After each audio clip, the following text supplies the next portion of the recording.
Welcome to the last seminary lesson of the week, John chapter 4, part 2. Our theme this week has been helping students to talk. You know what it feels like to ask a question and get this. So let's take a look at the lesson and see if we can't find some ways to help engage students more.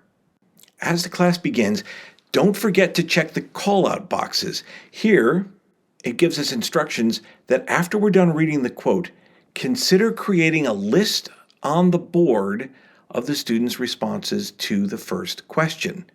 Now, the questions will be after the quote. So we take a look at the quote here.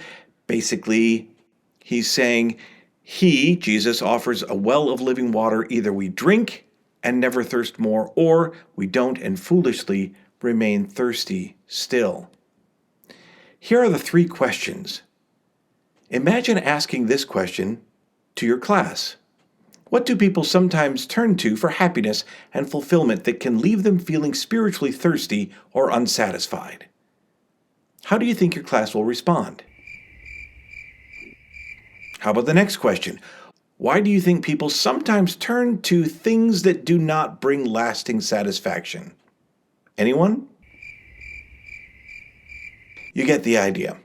So, what can we do to help engage the students more? Some of you lucky teachers have students that already will jump right to the answer, but we also have to be careful that certain students don't dominate the whole discussion. The first suggestion is referenced in the manual, right on the board. Now, you could write the question on the board, which I would recommend, or if you're teaching in Zoom, you can use a slide, but let the students take a look at it. It's kind of a long question. Then have them write their responses on the board.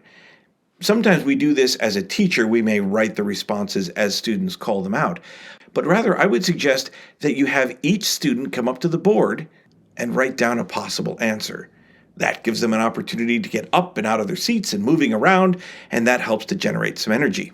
But you could also have students write answers on a piece of paper or in journals. Sometimes this is a really good way to help students prepare to answer a question. You might read the question, what do people sometimes turn to for happiness and fulfillment that can leave them feeling spiritually thirsty or unsatisfied? Think about it and write down some possible answers in your journal. Then you can call on students to simply talk about what they wrote down. Depending on your class, you may choose to work in small groups for questions like this. Yes, it takes more time, but the quality of the time spent can be really good, especially if you've got some students that are maybe a little more dominant, some that are a little less. Let them work together in a group and come up with 3 or 4 answers to that question that they can then present to the class. And lastly, call on students by name. If we've prepared them, there's no reason not to call on students. You can call on students by name from a group, or if they've written in their journals, call on a student by name and have him share 1 or 2 that he's written down, or she, or call on students by name simply because you've given them time to think about a possible answer. Let's say you didn't use any of the top 3 suggestions. You didn't write on the board, you didn't use their journals, and they didn't work in small groups. Just giving them time to think about that question. Say, for example, you've posted the question, you've read it, and now say, take 20 or 30 seconds and just think about some possible answers, and I'll call on a few of you to see what you've come up with.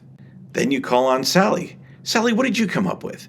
If Sally says, I'm not really sure, no problem, move on to the next one. That has to be okay. It's okay if students don't have an answer. But calling on them by name helps keep an energy in the class. And I'm not talking about calling on them by name if you haven't prepared them. It's important that you prepare them, give them time to think, and then call on them by name. So, use your board if you have one, write answers in their journals, work in small groups, call on students by name. Use one or multiples of these activities as you consider these opening questions for your lesson.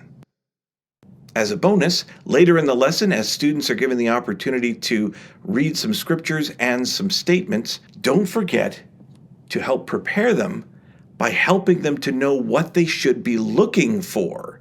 Here it says, look for insights about the living water that Jesus Christ offers.